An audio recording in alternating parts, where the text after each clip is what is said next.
Graça e paz, igreja. Continuemos então com a leitura do capítulo 8 de Romanos. A vida pelo Espírito. Portanto, agora já não há condenação para os que estão em Cristo Jesus, porque por meio de Cristo Jesus, a lei do Espírito de vida me libertou da lei do pecado e da morte. Porque aquilo que a lei fora incapaz de fazer por estar enfraquecida pela carne, Deus o fez, enviando seu próprio Filho, à semelhança do homem pecador, como oferta pelo pecado.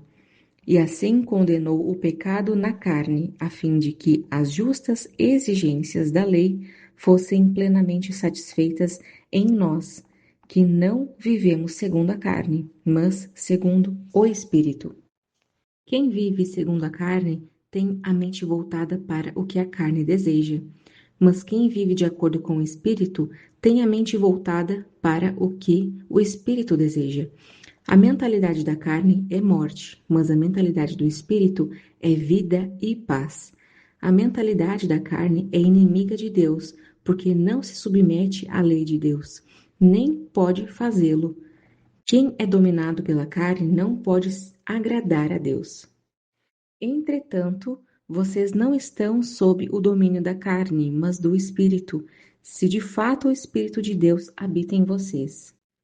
E se alguém não tem o Espírito de Cristo, não pertence a Cristo. Mas se Cristo está em vocês, o corpo está morto por causa do pecado, mas o Espírito está vivo por causa da justiça.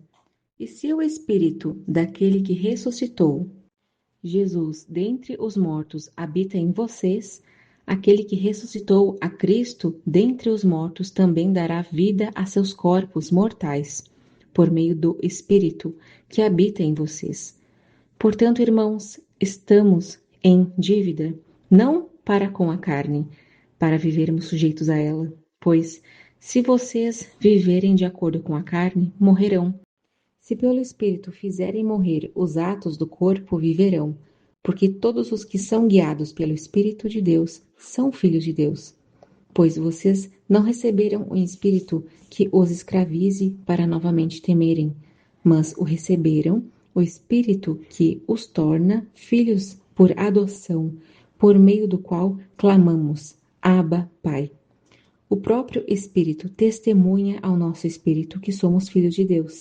Se somos filhos, então somos herdeiros, herdeiros de Deus e co-herdeiros com Cristo, se de fato participamos dos seus sofrimentos, para que também participemos da sua glória. Considero que os nossos sofrimentos atuais não podem ser comparados com a glória que em nós será revelada.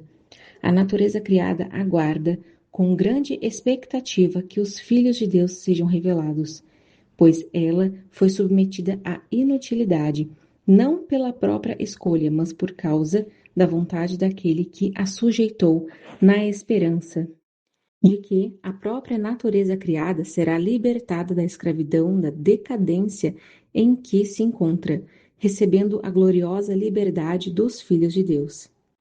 Sabemos que toda a natureza criada geme até agora, como em dores de parto.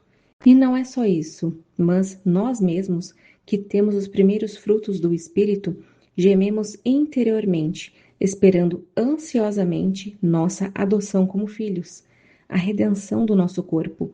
Pois nessa esperança fomos salvos. Mas esperança que se vê não é esperança. Quem espera por aquilo que está vendo? Mas, se esperamos o que ainda não vemos, aguardamo-lo pacientemente. Da mesma forma, o Espírito nos ajuda em nossa fraqueza, pois não sabemos como orar, mas o Espírito intercede por nós com gemidos inexprimíveis. E aquele que sonda os corações conhece a intenção do Espírito, porque o Espírito intercede pelos santos, de acordo com a vontade de Deus. Sabemos que Deus age em todas as coisas para o bem daqueles que o amam, dos que foram chamados de acordo com seu propósito.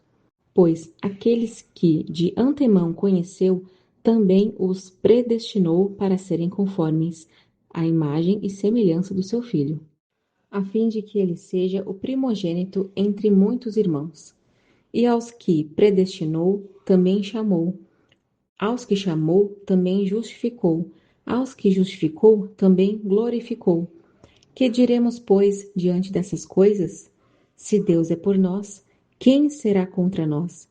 Aquele que não poupou seu próprio filho, mas o entregou por todos nós, como não nos dará juntamente com ele e de graça todas as coisas? Quem fará alguma acusação contra os escolhidos de Deus? É Deus quem os justifica. Quem os condenará? Foi Cristo que morreu, e mais, que ressuscitou e está à direita de Deus, e também intercede por nós. Quem nos separará do amor de Cristo? Será tribulação, ou angústia, ou perseguição, ou fome, ou nudez, ou perigo, ou espada? Como está escrito: por amor de ti enfrentamos a morte todos os dias. Somos considerados como ovelhas destinadas ao matadouro. Mas em todas essas coisas somos mais que vencedores, por meio daquele que nos amou.